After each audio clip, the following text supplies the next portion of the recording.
بسم اللہ الرحمن الرحیم۔ علماء نے قرآن کے دو معنی بیان کیے ہیں۔ پہلے معنی میں لفظ قرآن کا اصل قراء متصور کیا گیا ہے، جس کے معنی بار بار پڑھی جانے والی کتاب کے ہیں۔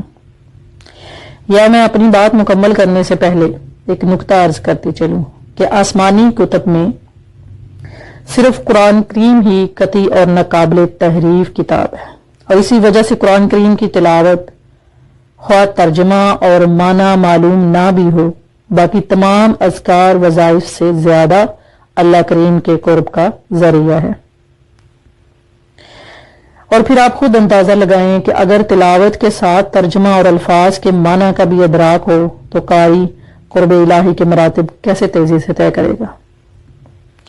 بہرحال قرآن کے دوسرے معنی میں اس کا اصل قرانہ ہے، جس کے معنی ملانے کے ہیں۔